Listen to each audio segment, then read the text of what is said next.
नमस्कार सभी को। आज के वीडियो के माध्यम से हम जानते हैं कि कर्मचारियों को मिलने वाली वार्षिक वेतन वृद्धि की गणना किस प्रकार की जाएगी, सरकार इसकी गणना को कैसे करेगी। मध्य प्रदेश शासन वित्त विभाग वल्लभ भवन मंत्रालय भोपाल द्वारा दिनांक 26 जुलाई 2021 को एक आदेश जारी किया गया है जो कर्मचारियों की वेतन वृद्धि थी उसके संबंध में, जिसका सब्जेक्ट है शासकीय सेवकों की 1 जुलाई 2021 एवं 1 जनवरी 2022 को देयक वेतन वृद्धि के संबंध में स्पष्टीकरण।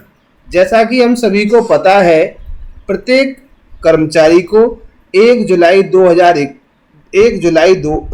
जुलाई से या 1 जनवरी से वार्षिक वेतन वृद्धि का लाभ दिया जाता है, जो कि विगत वर्ष में कोरोना महामारी को देखते हुए मध्य प्रदेश सरकार ने इसे रोक दिया था और 2020 में किसी भी कर्मचारियों को वार्षिक वेतन वृद्धि नहीं दी गई थी। इसी के संबंध में वित्त विभाग ने परिपत्र क्रमांक 898/2020 नियम 4 दिनांक 29/7/2020 यथा संशोधित दिनांक 30/7/2020 के संदर्भ में एक स्पष्टीकरण आदेश जारी किया है, जिस आदेश के तहत कहा गया है कि जो मूलभूत नियम है, राज्य शासन द्वारा मूलभूत नियम 24 के अंतर्गत उक्त वेतन वृद्धियों को स्थगित करने या रोकने के आदेश जारी नहीं किए गए थे, क्योंकि जो वेतन वृद्धि है वो एक हमारे मूल अधिकारों के अंतर्गत आता है। इसीलिए शासन इसे कभी भी डिले नहीं कर सकता, कभी भी इसे रोक नहीं सकता। इसीलिए इसमें एक शब्द जोड़ा गया है, काल्पनिक वेतन वृद्धि। जैसे कि हम देखें कि जो मार्च जुलाई 2021 और जनवरी 2022 में वेतन वृद्धि निम्नानुसार प्रदाय की जाए, ये उन्होंने एक दिया है। इसका एक एग्जाम्पल भी दिया गया है। जैसे इसमें बताया कि लेवल 12 में यदि किसी कर्मचारी की जो सैलरी है वो 56,100 से लेके 1,77,500 रुपये के मध्य है, जबकि उसका जून 2020 में मूल वेतन 69,000 था, उसे 1 जुलाई 2020 को जो काल्पनिक वेतन वृद्धि लगा करके 71,100 रुपये वेतन दिया जाता अगर मिलता, तो जिसका वास्तविक भुगतान नहीं किया गया, मीन्स उसे रोक दिया गया है। और यही एक काल्पनिक है। काल्पनिक की मीन्स हम कल्पना कर रहे हैं, सरकार ने हमें दिया नहीं है, लेकिन ऐसा मानना है कि हमें वो चीज़ मिल चुकी है। 1 जुलाई 2021 को देय वार्षिक वेतन वृद्धि कितनी होगी? 73,200। ये इसके अनुसार होगी जो 2021 में मिलना चाहिए।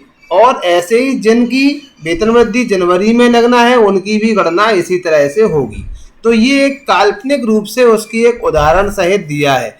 अब साथियों, हम जानते हैं कि हमें वेतन वृद्धि किस प्रकार से मिलेगी। ये तो शासन के द्वारा जो बनाया गया आदेश था उसका एक सामान्य उदाहरण है, लेकिन आपको कितनी मिलती है आप कैसे जान सकते हैं? जैसा कि हम सभी शिक्षक साथियों के लिए कहें या अन्य कर्मचारियों के लिए कहें, तो साथियों अभी हाल ही में हम सभी को 7वां वेतनमान दिया गया था और 7वें वेतनमान के लिए वित्त विभाग ने एक टेबल जारी की थी। पूरी एक टेबल बनाई गई है। तो ये गवर्नमेंट के द्वारा निर्मित ही टेबल है, जो कि हमें जब 7वां वेतनमान दिया गया था उसका ये 9 पेज का आदेश है। उसी आदेश में इस टेबल को मेंशन किया गया है। तो उस टेबल के हिसाब से हम अपने को मिलने वाली वार्षिक वेतन वृद्धि की गणना कर सकते हैं। जैसे कि हम अध्यापकों की टेबल है ये, तो उसमें देखें जैसे अगर कोई वेतनमान है 5200 से 20,200, 9,300 से 34,000, ये पे स्केल के आधार पर है। 15,600 से 39,100, ये अलग अलग पे स्केल दिए गए हैं। प्रत्येक पे स्केल के पेमेंट दिए गए हैं। तो इनमें हम देखें कि हम वर्तमान में किस स्थिति पर आ रहे हैं। जैसे मान के चलें, कोई भी कर्मचारी अगर जुलाई 2020 में जिसके जो वार्षिक वेतन था वो 4,300 था, 40,300 था, तो 40,300 पर जो आपकी अगर वेतन वृद्धि उसकी लगती 2020 में, तो उसे कितना मिलता है? 41,500। तो जो अब नई गणना की जाएगी वो 41,500 पर की जाएगी और आपको जो वेतन दिया जाएगा वो 42,700 का दिया जाएगा। तो इस तरह से इस टेबल के अनुसार प्रत्येक सत्र की वेतन वृद्धि के लगाने के बाद ही ये टेबल बनाई गई है। तो इस तरह से हम इसकी वार्षिक वेतन वृद्धि की गणना कर सकते हैं और इस वेतन वृद्धि के बाद जो आपका बेसिक पे बन रहा है, जो आपका मूल वेतन बन रहा है, उस पर हम डीए निकालेंगे और डीए के बाद जो आपका ग्रॉस वेतन मिलता है वही जुलाई 2021 के वेतन में आपको अगस्त में जो पेड होने वाला वेतन है वहां से दिया जाएगा। तो साथियों, ये थी काल्पनिक वेतन वृद्धि के आधार पर 2021 की जुलाई और जनवरी 2022 में मिलने वाली वार्षिक वेतन वृद्धि का लाभ। साथियों, यदि इसके साथ साथ हमें डीए का लाभ और मिल जाता है तो फिर हम उस डीए के हिसाब से ही इस वार्षिक वेतन वृद्धि लगाने के बाद गणना करेंगे। साथियों, कर्मचारियों की एकता के कारण या कर्मचारियों की एकजुटता के कारण ही आज हमारे लिए ये आदेश जारी हुआ है।